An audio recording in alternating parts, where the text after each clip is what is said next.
Assalamualaikum warahmatullahi wabarakatuh.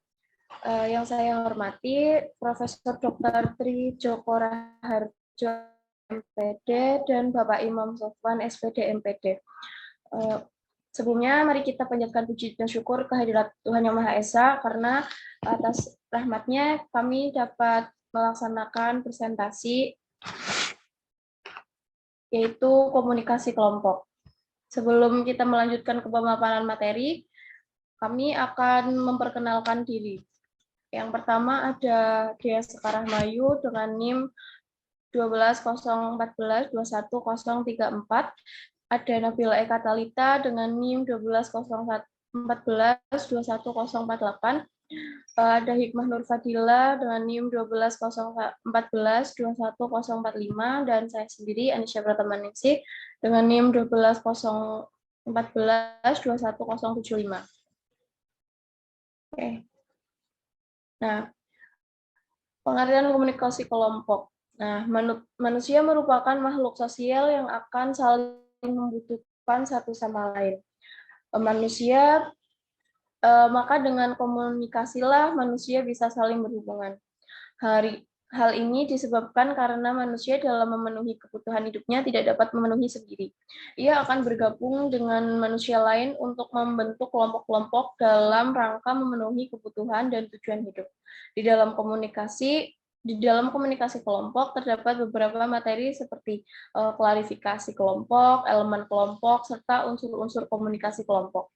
Maka dengan adanya presentasi ini, kami akan menjelaskan mengenai beberapa hal terkait dengan komunikasi kelompok.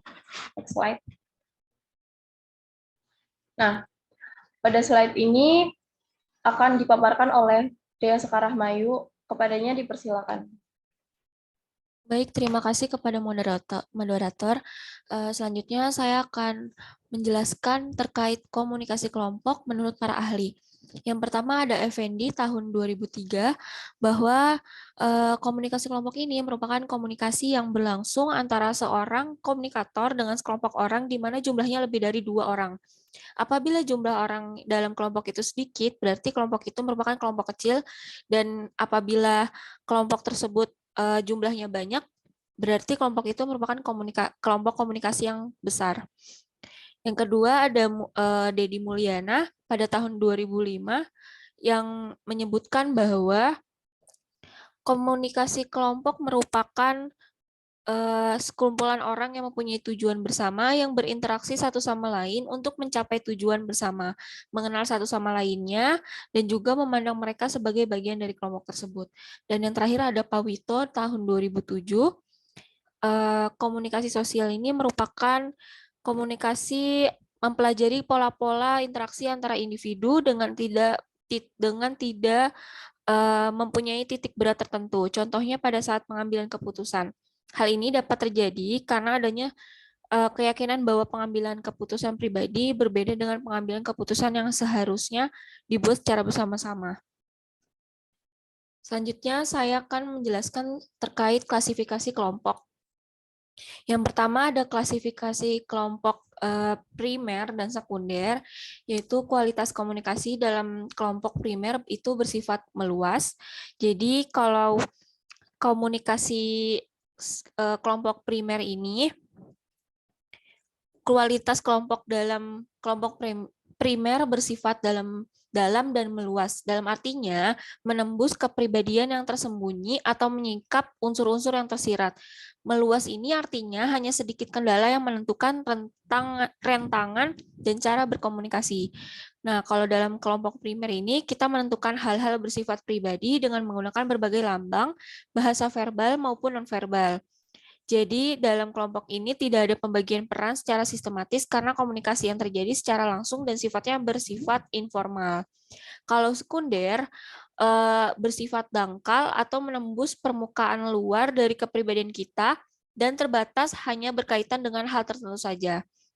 Kebanyakannya menggunakan komunikasi verbal dan jarang sekali melibatkan komunikasi nonverbal. Yang kedua ada in-group dan out-group. In-group dan out-group ini, kalau in-group adalah kelompok kita, sedangkan out-group adalah kelompok mereka. Jadi dalam menentukan in-group dan out-group, Diperlukan batasan dalam menentukan siapa saja yang termasuk orang dalam dan siapa saja yang termasuk orang luar. Batasan tersebut dapat berupa lokasi geografis, suku, bangsa, pandangan atau ideologi, pekerjaan atau profesi, bahasa, dan status sosial kekerabatan. Dan yang ketiga ada kelompok lanjut, kelompok keanggotaan dan kelompok rujukan. Kelompok keanggotaan adalah kelompok di mana ada komunikasi tergabung di dalamnya, sehingga kelompok tersebut menjadi bagian dari dalam dirinya. Biasanya kelompok keanggotaan ini secara fisik dan administratif menjadi bagian dari sebuah komunitas yang lebih besar. Kelompok rujukan adalah kelompok yang digunakan sebagai tolak ukur untuk menilai diri sendiri atau dalam bentuk sikap. Yang terakhir ada kelompok deskriptif dan preskriptif.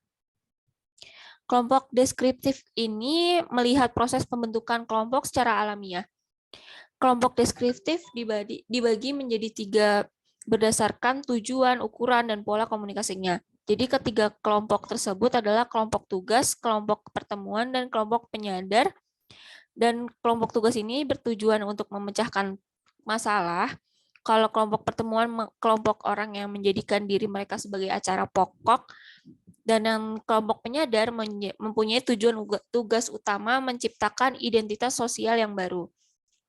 Yang kedua ada kelompok preskriptif, yaitu mengacu pada langkah-langkah yang harus ditempuh setiap anggota kelompok dan mencapai tujuan kelompok. Jadi kelompok ini dikategorikan menjadi 6 format, yaitu diskusi meja bundar, simposium, diskusi panel, forum, kolokium, dan prosedur parlementer.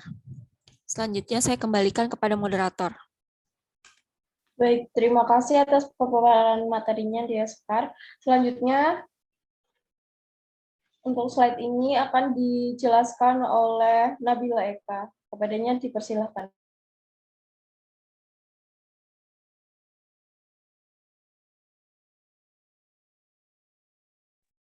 Baik, terima kasih atas waktunya moderator. Saya akan melanjutkan materi berikutnya, yakni elemen komunikasi kelompok. Dalam komunikasi kelompok itu terdapat 4 elemen. Yang pertama ada tatap muka, yang kedua maksud dan tujuan, yang ketiga partisipan, dan yang terakhir menumbuhkan karakteristik personal anggota lainnya secara akurat. Yang pertama, tatap muka. Jadi, tatap muka adalah setiap anggota kelompok itu harus dapat melihat dan mendengar anggota lainnya. Juga harus mengatur umpan balik secara verbal maupun non-verbal dari setiap anggotanya. Yang kedua, maksud dan tujuan. Tujuan atau maksud dari sebuah kelompok akan memberikan beberapa tipe identitas kelompok. Tipe identitas ini dibagi lagi menjadi 3. Yang pertama itu berbagi informasi, yang kedua pemeliharaan diri, dan yang terakhir itu pemecahan masalah. Maksudnya berbagi informasi di sini itu komunikasi yang dilakukan guna menanamkan pengetahuan. Yang kedua, pemeliharaan diri, yakni memusatkan perhatian kepada anggota kelompok. Yang terakhir ada pemecahan masalah, melibatkan pembuatan keputusan untuk mengurangi kesulitan-kesulitan yang dihadapi. Dan yang ketiga itu ada partisipan. Maksudnya partisipan adalah dalam komunikasi kelompok ini, partisipan itu harus berkisar antara 2 sampai 20 orang. Jika jumlah partisipan melebihi 20 orang, maka interaksi di mana setiap kelompok mampu melihat dan mendengar anggota lainnya sangat minim terjadi. Sehingga nantinya kurang tepat jika dikatakan komunikasi kelompok. Dan yang terakhir itu ada menumbuhkan karakteristik personal anggota lainnya secara akurat. Anggota kelompok secara tidak langsung berhubungan satu dengan lain dengan tujuan atau maksud kelompok yang telah didefinisikan dengan jelas. Di samping itu, identifikasi setiap anggota dengan kelompoknya relatif stabil dan permanen. Selanjutnya saya kembalikan ke moderator. Baik, terima kasih atas paparan materinya, Nabila. Selanjutnya, untuk slide ini akan dipaparkan oleh Hikmah Nur Fadila. Kepadanya dipersilakan. Baik, terima kasih pada moderator. Di sini saya akan memaparkan tentang unsur-unsur komunikasi kelompok. Unsur-unsur komunikasi kelompok sendiri, menurut teori dari Cartwright, dan sender pada tahun 1968, antara lain yaitu yang pertama, pelaku komunikasi dalam komunikasi kelompok. Pelaku komunikasi yaitu siapa yang berperan sebagai sumber atau dapat dikatakan pula sebagai penyampai pesan. Peranan sumber tersebut adalah siapa yang menyampaikan informasi kepada para anggota kelompok lainnya dan menyampaikan informasi apa saja yang dianggap penting bagi kelangsungan kelompok tersebut. Yang kedua ada pesan-pesan yang dipertukarkan dalam komunikasi kelompok. Pesan adalah apa yang dikomunikasikan oleh sumber kepada penerima. Pesan merupakan seperangkat simbol verbal dan non-verbal yang mewakili sikap, nilai, gagasan, atau maksud sumber tadi. Kemudian yang ketiga ada interaksi yang terjadi di dalam proses komunikasi kelompok. Interaksi adalah suatu hubungan antara dua atau lebih individu manusia, di mana perilaku individu yang satu mempengaruhi, mengubah, atau memperbaiki kelakuan individu lainnya, dan sebaliknya. Dalam interaksi, apabila seseorang tertarik pada orang lain, maka ia akan memberikan feedback atau timbal balik dari komunikasi yang dilakukan orang tersebut. Sebaliknya, jika seseorang tidak tertarik, maka dia tidak akan memberikan interaksi timbal balik pada orang tersebut. Dengan demikian, unsur ketertarikan seseorang akan ikut menentukan terjadinya interaksi. Sebagai tambahan, menurut Goldberg dan Larson pada tahun 1985 menyatakan bahwa interaksi komunikasi pada kelompok terbagi menjadi 3 dalam teori activity interaction sentiment. Antara lain yang pertama yaitu kegiatan, yang kedua interaksi, dan yang ketiga perasaan. Selanjutnya yang keempat yaitu ada kohesivitas yang terjadi di dalam proses komunikasi kelompok. Kohesi kelompok merupakan bagaimana anggota kelompok saling menyukai dan saling mencintai satu sama lain. Tingkatan kohesivitas akan menunjukkan seberapa baik kekompakan dalam kelompok tersebut. Menurut Forsyth pada tahun 2010, sebuah kelompok dapat dikatakan mempunyai tingkat kohesivitas tinggi apabila memiliki ciri-ciri. Yang pertama, masing-masing